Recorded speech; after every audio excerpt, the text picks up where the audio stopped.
And unitary method. तो बच्चों ratio क्या होता है, सबसे पहले हम ये जानते हैं। जब भी हम दो गिवन क्वांटिटीज को कंपेयर करते हैं उसे हम कहते हैं रेशो। चलिए रेशो के बारे में और जानते हैं। रेशो तो बच्चों मैंने आपको बताया जब भी हम ए क्वांटिटी को बी क्वांटिटी से कंपेयर करते हैं तो इन क्वांटिटीज के बीच में जो कंपैरिजन होता है उसे कहा जाता है रेशो। हम इन दो डॉट्स की हेल्प से रेशोज को दिखाते हैं। चलिए इसका एक एग्जांपल देखते हैं। मेरे पास एक ए स्टूडेंट है और एक बी स्टूडेंट है। बच्चों मैं इन दोनों स्टूडेंट्स के वेट को कंपेयर कर रही हूँ। तो ए स्टूडेंट का वेट है 50 और बी स्टूडेंट का वेट है 60। तो बच्चों मैंने इन दोनों के वेट्स को आपस में कंपेयर किया है।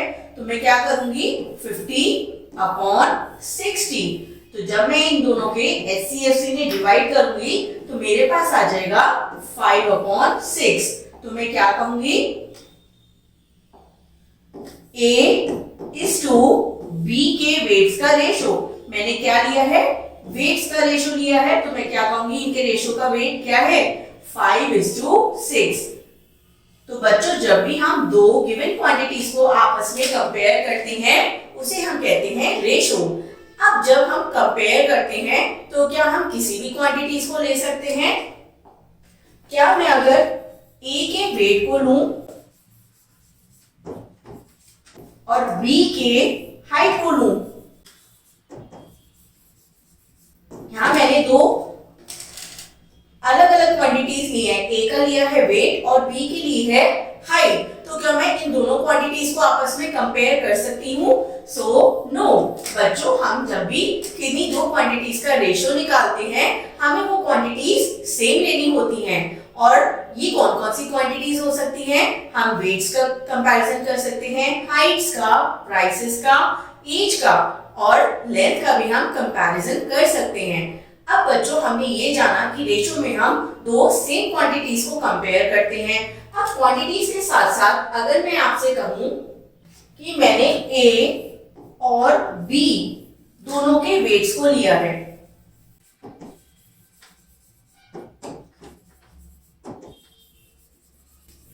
अब मैंने ए और बी दोनों के क्योंकि वेट्स लिए हैं तो मैं इनको कंपेयर कर सकती हूँ। लेकिन ए का वेट लिया है मैंने केजी में और बी का वेट लिया है मैंने ग्राम में। तो क्या बच्चों हम ऐसी दो क्वांटिटीज जिनकी सेम यूनिट्स नहीं है उनको कंपेयर कर सकते हैं? So again our answer is no. हम दो ऐसे क्वांटिटीज जो क्वांटिटी तो सेम है लेकिन उनके अगर यूनिट्स अलग है तो हम कंपेयर नहीं कर सकते हैं। इसके लिए हमें या तो पहले ग्राम को केजी में कन्वर्ट करना होगा या हमें किलोग्राम को केजी में कन्वर्ट करना होगा। तो बच्चों पहले हम कन्वर्जन करेंगे उसके बाद ही हम कंपेयर कर सकते हैं। तो हम जब भी रेशो निकालते हैं तो हमारे जो क्वांटिटीज हैं वो भी सेम होने चाहिए, प्लस उन क्वांटिटी के जो हमारे यूनिट्स हम यूज करते हैं वो भी सेम होने चाहिए। जैसे अगर मेरे पास लेंथ है, मैं दो ए और बी, एक ए कपड़ा है और एक बी कपड़ा है, मैं उन दोनों के लेंथ्स को कंपेयर कर रही हूँ। तो अगर मैंने ए की लेंथ ली है मीटर में, अगर मैंने ए की लेंथ कंपेयर करते हुए ए की लेंथ ली है मीटर में और बी की भी मैं लेंथ तो ले रही हूं, लेकिन ये लेंथ ली है मैंने सेंटीमीटर में, तो क्या मैं इसको कंपेयर कर सकती हूँ? नो। पहले मुझे मीटर को या तो सेंटीमीटर में कन्वर्ट करना होगा या मैं क्या कर सकती हूँ, मैं सेंटीमीटर को मीटर में कन्वर्ट कर सकती हूँ। मैं आइदर केस में सेम यूनिट स्टेप बना लूंगी तभी मैं आगे कंपैरिजन कर सकती हूँ। चलिए आगे जानते हैं। अब बच्चों हम पढ़ेंगे हमारा नेक्स्ट टॉपिक जो कि है कंपैरिजन ऑफ रेशोज। क्या हम दो रेशोज को आपस में कंपेयर कर सकते हैं? Yes, we can easily compare two ratios. देखते हैं कि हम दो रेशोज का कंपैरिजन कैसे करेंगे।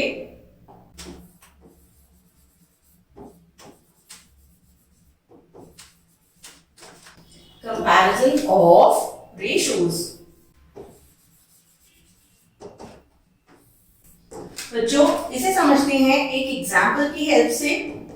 मेरे पास एक रेशो है 4:5 और दूसरी तरफ मेरे पास रेशो है 10:9। तो सबसे पहले हम अपने रेशो को बच्चों फ्रैक्शनल फॉर्म में लिखेंगे। We can easily write our ratios in fractional form। तो मैं इसे क्या लिख दूंगी 4/5 और मैं इसे लिखूंगी 10/9। जो नंबर पहले होता है that becomes न्यूमरेटर और हमारे जो डॉट्स हैं उसके बाद जो नंबर होता है वो आता है हमारे डिनोमिनेटर में। अब मैं सिंपली करूंगी इनकी क्रॉस मल्टीप्लाई। तो जब मैं 4 की 9 से मल्टीप्लाई करूंगी और 5 की मल्टीप्लाई करूंगी मैं 10 के साथ। अब बच्चों बताइए 4 9 होता है 36 एंड 5 10 होता है हमारे पास 15। तो 36 और 50 में से कौन बड़ा हुआ? ये हमारा बड़ा हुआ 50। तो इसका मतलब बच्चों मेरे पास कौन सा रेशियो बड़ा होगा और कौन सा छोटा होगा? So yes 10:9 ratio will be greater than 4:5। तो हम सिंपली कैसे रेशियोज को आपस में कंपेयर कर सकते हैं? By doing cross multiplication. तो क्या हमारे पास सिर्फ क्रॉस मल्टीप्लिकेशन एक मेथड होता है रेशियोज को कंपेयर करने का? सो ऐसा नहीं है, हम रेशियोज को एक और मेथड से कंपेयर कर सकते हैं। चलिए देखते हैं। अब हम एक दूसरा एग्जांपल लेते हैं 2:3 एंड 4:5। अब मेरे पास बच्चों यहाँ पर दो रेशियोज हैं 2:3 और 4:5। मुझे क्या करना है? मुझे इन्हें कंपेयर करना है। तो मैं क्या करूंगी? सबसे पहले अपने जो रेशियोज हैं उन्हें फ्रैक्शनल फॉर्म में लिखूंगी। अब बच्चों फ्रैक्शनल फॉर्म में लिखने के बाद मुझे क्या समझ में आया है कि ये हैं अनलाइक फ्रैक्शंस। यानी कौन से फ्रैक्शंस जिनके जिनके डिनोमिनेटर सेम नहीं होते हैं उन्हें हम कहते हैं अनलाइक फ्रैक्शन। अब मैं अनलाइक फ्रैक्शंस को तो कभी भी कंपेयर नहीं कर सकती हूँ, तो मैं पहले क्या करूंगी? इन्हें लाइक फ्रैक्शंस में चेंज करूंगी। और लाइक फ्रैक्शन में चेंज करने के लिए मैं इनके डिनोमिनेटर्स को सेम बनाऊंगी। डिनोमिनेटर्स को सेम करने के लिए I will take the LCM of denominators और 3 और 5 का बच्चों एलसीएम आता है 15। तो चलिए अब करते हैं। 2/3 को जब मैंने लिखा था तो मुझे 3 को चेंज करना है इनटू 15। तो बच्चों मैं 3 की किससे मल्टीप्लाई कराऊं? आई विल मल्टीप्लाई 3 विद 5 ताकि मेरा डिनोमिनेटर बन जाए 15। अब क्योंकि मैंने डिनोमिनेटर में 5 से मल्टीप्लाई कराई है तो मैं न्यूमरेटर में भी 5 से मल्टीप्लाई कराऊंगी और ये बन जाएगा 2 5 10। तो हमारा जो पहला हमारा फ्रैक्शन है 2/3 तो वो बच्चों चेंज हो जाएगा इनटू 10/15 में। और मेरा नेक्स्ट फ्रैक्शन है 4/5। अब 4/5 में मुझे दोबारा डिनोमिनेटर में चाहिए 15, तो मैं 5 की मल्टीप्लाई कराऊंगी 3 के साथ और 3 की मैं मल्टीप्लाई कराऊंगी न्यूमरेटर में भी। तो मेरा आंसर बन जाएगा 12/15।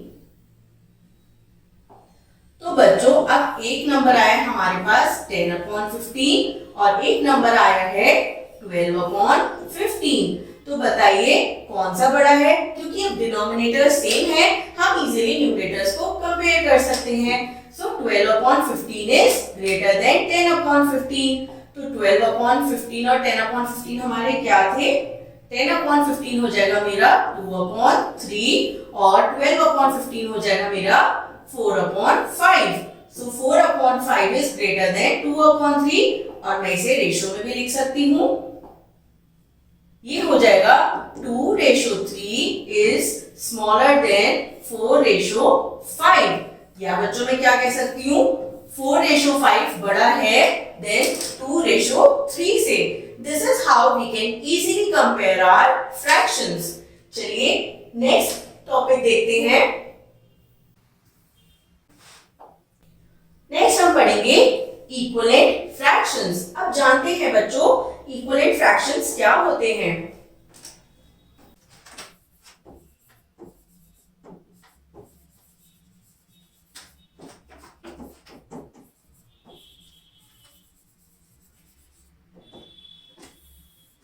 इक्विवेलेंट फ्रैक्शंस कौन से फ्रैक्शंस होते हैं? सॉरी, हम इक्विवेलेंट रेशियोज पढ़ेंगे।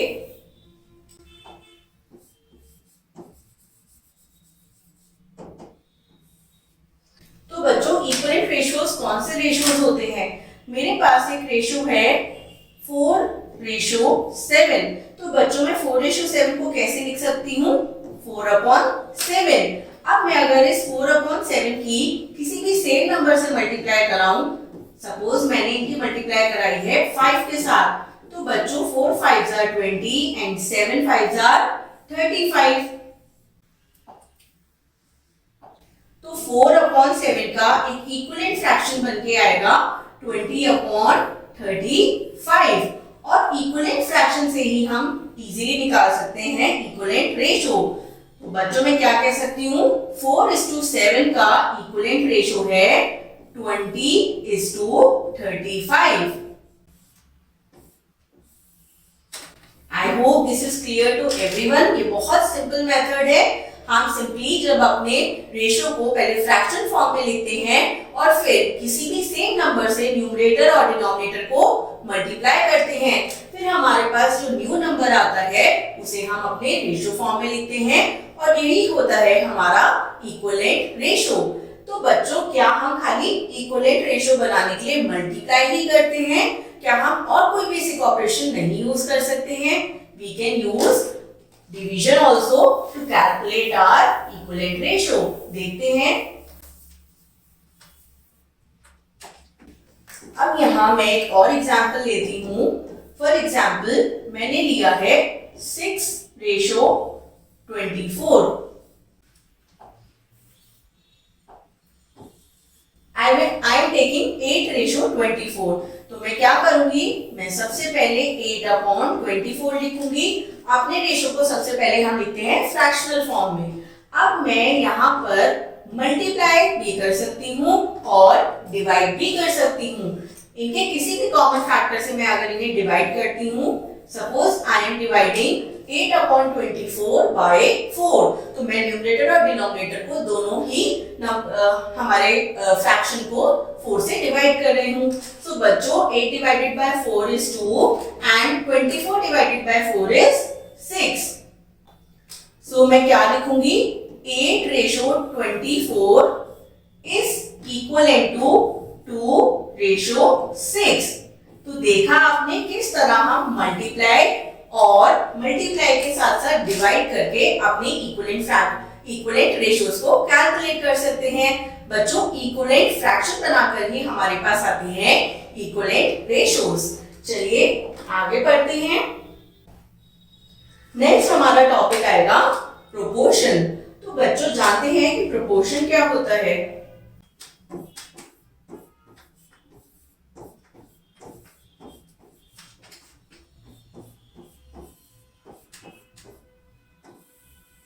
प्रोपोर्शन, जब भी हमारे दो रेशियोज इक्वल होते हैं तो ऐसे रेशियोज को हम क्या कहते हैं? They are in proportion. जैसे मेरे पास एक रेशियो है A:B और ये इक्वल है C:D के। तो बच्चों मैं इसे कैसे लिख सकती हूँ? A:B is in proportion with C:D।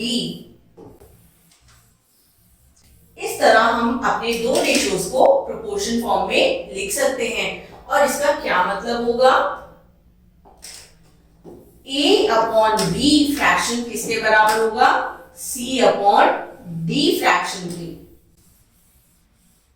चलिए अब इसे एग्जाम्पल की हेल्प से समझते हैं।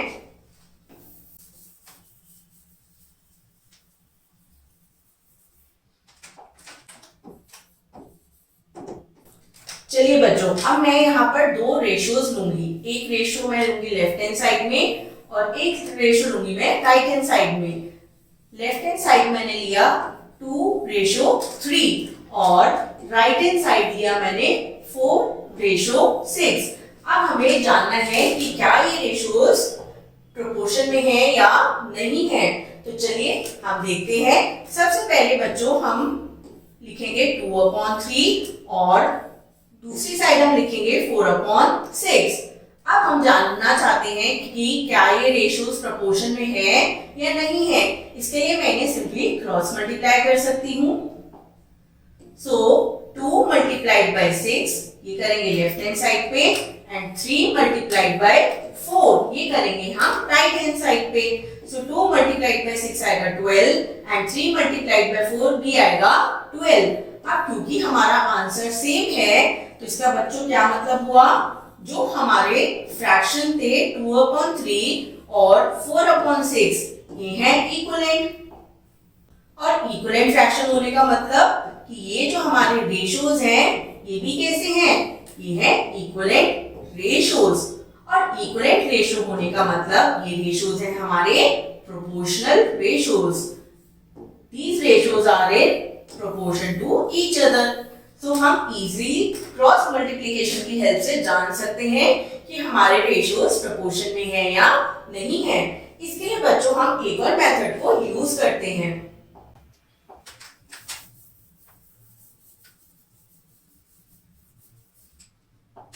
बच्चों जब भी हम लिखते हैं A ratio B proportion C ratio D, तो इसके लिए हम प्रॉपर इन्हें पहले फ्रैक्शन में कन्वर्ट करके क्रॉस मल्टीप्लाई करने की बजाय एक और तरीके से भी जान सकते हैं।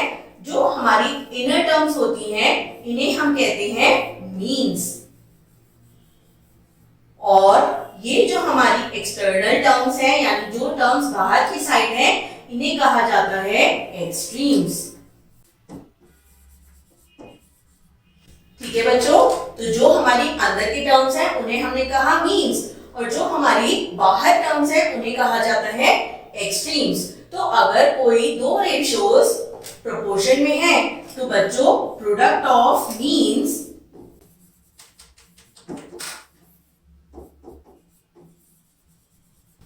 Is equal to product of extremes.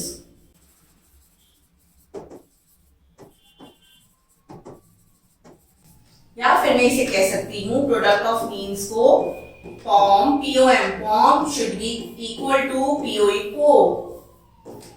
अगर मेरे रेशियोज इस पर्टिकुलर चीज को सेटिस्फाई करते हैं, product of means product of extremes के बराबर हो जाता है, तो मेरे रेशियोज होते हैं प्रोपोर्शन में, otherwise they are not in proportion. चलिए इसे एक एग्जांपल की हेल्प से समझते हैं।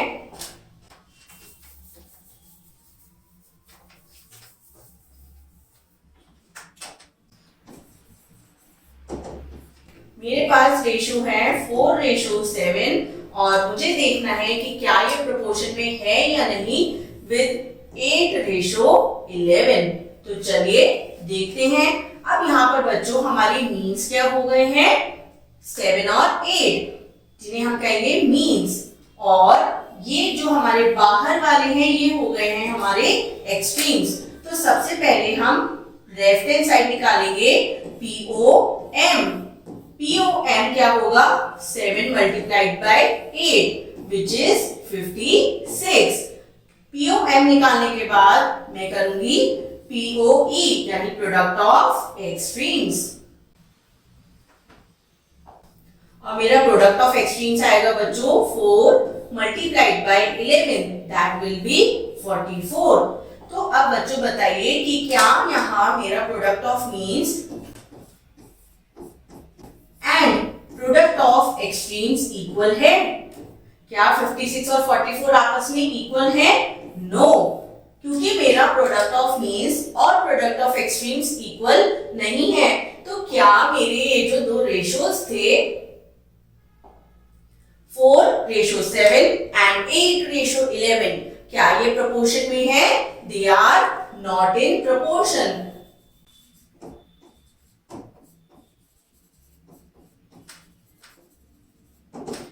So I hope this is clear to everyone. 4:7 and 8:11 ये आपस में प्रोपोर्शन में नहीं है। और क्यों नहीं है? क्योंकि जो हमारा प्रोडक्ट ऑफ मीन्स है और प्रोडक्ट ऑफ एक्सट्रीम्स है ये आपस में इक्वल नहीं है। अगर हमारे product of means product of extremes के बराबर होते हैं तो सिंपली हमारे रेशियो प्रोपोर्शन में कहलाए जाते हैं। चलिए अब जानते हैं कंटिन्यूड प्रोपोर्शन क्या होता है।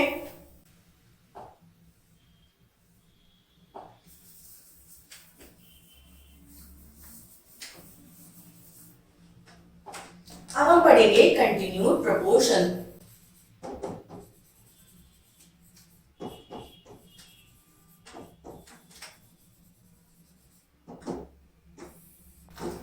जब मेरे पास A ratio B proportion B ratio C होता है, यानी अब मेरे पास टोटल 4 टर्म्स नहीं है, I just have 3 terms now, एक A, एक B और एक C, यानी A:B का जो लास्ट टर्म है B और B रेशो C का जो फर्स्ट टर्म है B, ये कॉमन है।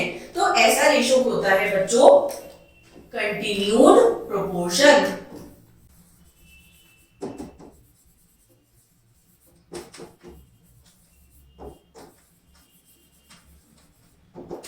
यानी जब हमारे दोनों मीन्स सेम हो जाते हैं, यहाँ पर भी B है और यहाँ पर भी B है, जब मेरे मीन्स सेम हो गए हैं तो मैं ऐसे रेशो को क्या कहती हूँ, कंटिन्यूड प्रोपोर्शन। और हम इसे कैसे लिखते हैं, B into B is equal to A into C, या फिर B इंटू B को बच्चों B स्क्वायर भी लिखा जाता है, B square is equal to AC। जब हमारी ये कंडीशन होगी तो ऐसे केसेस में हम कहते हैं कि हमारा रेशो है कंटिन्यूड प्रोपोर्शन। चलिए इसे एक एग्जांपल की हेल्प से समझते हैं।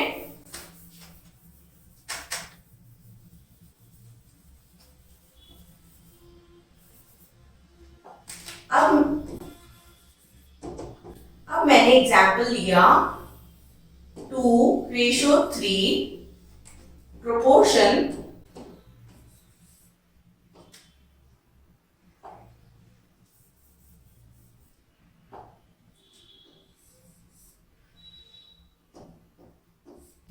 9:3 प्रोपोर्शन 3:1। अब मुझे देखना है कि क्या ये कंटिन्यूड प्रोपोर्शन है या नहीं है।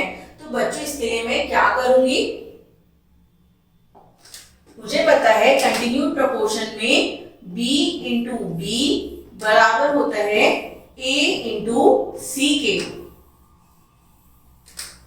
तो यहां पर B इंटू B हो जाएगा 3 इंटू 3, तो 3 इंटू 3 आएगा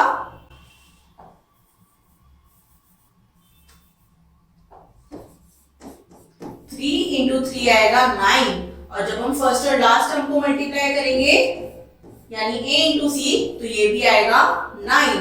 तो बच्चों यहाँ पर दोनों के प्रोडक्ट सेम आए हैं, तो इसका मतलब ये वाली मेरी जो इक्वेशन गिवन है ये कैसी है, ये है कंटिन्यूड प्रोपोर्शन में। 9:3 इज इन प्रोपोर्शन विद 3:1। चलिए अब जानते हैं हमारा आज का लास्ट टॉपिक जो कि है यूनिटरी मेथड। अब हम पढ़ेंगे यूनिटरी मेथड के बारे में। तो बच्चों यूनिटरी मेथड क्या होता है,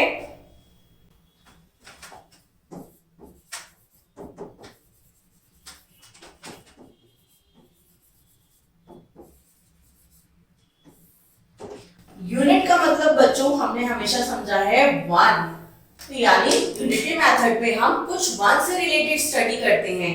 बच्चों अगर मेरे पास ज्यादा चीजों की वैल्यू गिवन है और मुझे कुछ अलग रिक्वायर्ड नंबर चाहिए, यानी एक एग्जांपल लेके इसे समझते हैं। मेरे पास कॉस्ट ऑफ 5 चिप्स गिवन थे, यानी 1 से ज्यादा मुझे चिप्स की वैल्यू गिवन थी, और ये थी मेरे पास ₹50। तो बच्चों मैंने आपसे कहा कि मुझे कॉस्ट ऑफ 20 चिप्स बताइए।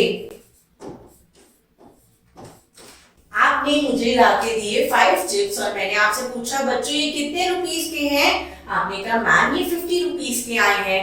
मैंने कहा बच्चों अगर मैं आपसे 20 चिप्स मंगाती तो आपके कितने रुपीस खर्च होते, तो आप इसे कैसे निकालेंगे। तो बच्चों इसी मेथड को अब हम समझेंगे यूनिटरी मेथड की हेल्प से। अब क्योंकि हमारे पास 5 चिप्स गिवन है, अगर मुझे 20 चिप्स निकालने हैं तो मैं 5 में डायरेक्टली 20 की मल्टीप्लाई नहीं कर सकती, क्योंकि इससे हो जाएगा 100। तो बच्चों जब भी हमें किसी x नंबर की वैल्यू गिवन होती है और हमें y नंबर की वैल्यू निकालनी होती है, तो हम सबसे पहले 1 की वैल्यू निकालते हैं। अब क्योंकि मेरे पास कॉस्ट ऑफ 5 चिप्स हैं ₹50, तो मैं यहां से कॉस्ट ऑफ 1 चिप्स निकाल सकती हूँ इजीली, और 1 चिप्स जब हमारे पास ज्यादा की वैल्यू होती है और हमें कम की निकालनी होती है तो बच्चों हम क्या करते हैं, हम करते हैं डिवाइड। तो 1 चिप्स की वैल्यू निकालने के लिए मैं 50 को 5 से डिवाइड करूंगी और मेरी वैल्यू आ जाएगी ₹10। अब मुझे सिंपली समझ में आ गया कि बच्चों एक चिप्स की कॉस्ट आएगी मेरी ₹10। तो बच्चों अब अगर मैंने आपको बता दिया कि एक चिप्स ₹10 का है तो क्या आप मुझे बता सकते हैं कि 20 चिप्स कितने के होंगे? जब हमारे पास 1 की कॉस्ट होती है और हमसे कोई रिक्वायर्ड नंबर की वैल्यू पूछी जाती है तो हम सिंपली क्या करते हैं कि 1 की वैल्यू में उस रिक्वायर्ड नंबर को मल्टीप्लाई कर देते हैं। तो 1 चिप्स 10 का था तो 10 में अगर मैं 20 चिप्स की क्योंकि मुझे कॉस्ट चाहिए उसे मल्टीप्लाई कर दूंगी तो मेरे पास आ जाएंगे ₹200। तो बच्चों यही है हमारा यूनिटरी मेथड। यूनिटरी यानी जब मेरे पास बहुत सारों की वैल्यू थी तो पहले मैंने 1 की वैल्यू कैलकुलेट करी और 1 की वैल्यू कैलकुलेट करने के पास जो भी मुझे रिक्वायर्ड नंबर ऑफ वैल्यूज चाहिए मैं उसे सिंपली 1 की वैल्यू के साथ मल्टीप्लाई कर दूंगी। इसे कहा जाता है यूनिटरी मेथड। एक बार दोबारा समझते हैं। हमारे पास कॉस्ट ऑफ 5 चिप्स गिवन थी ₹50। मुझसे पूछा गया कि 20 चिप्स की कितनी कॉस्ट होगी। तो सबसे पहले हमने 5 चिप्स की हेल्प से 1 चिप्स की कॉस्ट निकाली। 1 की कॉस्ट निकालने के लिए हमने 50 में से 5 को डिवाइड किया क्योंकि जब ज्यादा वैल्यू गिवन होती है और हमें कम वैल्यू निकालनी होती है तो हम करते हैं डिवाइड। अब जब मेरे पास 1 की वैल्यू आ गई है तो कॉस्ट ऑफ 1 चिप्स आ गए हैं 10 और जब हमें कम से ज्यादा की वैल्यू निकालनी होती है तो हम सिंपली कराते हैं मल्टीप्लाई। तो जब मुझे 200 चिप्स की कॉस्ट निकालनी थी तो मैंने क्या करा 20 चिप्स में मैंने वैल्यू ऑफ 1 चिप्स मल्टीप्लाई किया दैट वाज ₹10। सो 10 into 20 ये हो जाएगा बच्चों हमारा 200। तो अब मुझे सिंपली समझ में आ गया कि 20 चिप्स की वैल्यू होगी ₹200। लेकिन मैम हम 1 की वैल्यू क्यों निकालते हैं? अगर हमें मल्टीप्लाई करना था हम सिंपली 20 को 5 से मल्टीप्लाई कर सकते थे क्योंकि 5 छोटा है और 20 बड़ा है। तो बच्चों अगर मैं 5 की मल्टीप्लाई कर देती 20 के साथ तो ये मेरे पास क्या 20 चिप्स की वैल्यू आती? No, 5 multiply by 20 will be 100। तो इसलिए हम किसी भी नंबर में मल्टीप्लाई नहीं कर सकते हैं। हमें हमेशा पहले 1 की वैल्यू को निकालना होता है। और 1 की वैल्यू क्यों निकालते हैं? क्योंकि 1 में हमने पढ़ा है कि क्या होती है मल्टीप्लिकेटिव आइडेंटिटी। जब भी हम किसी भी नंबर को 1 से मल्टीप्लाई करते हैं तो हमें सेम नंबर मिलता है। तो जब मैंने 1 की मल्टीप्लाई 20 से करी तो मुझे मिल रहा है 20 चिप्स। इसी तरह मैं 1 की वैल्यू जो कि थी ₹10 उसमें मैं मल्टीप्लाई कर दूंगी 20 को तो मुझे मिल जाएंगे 20 चिप्स की कॉस्ट।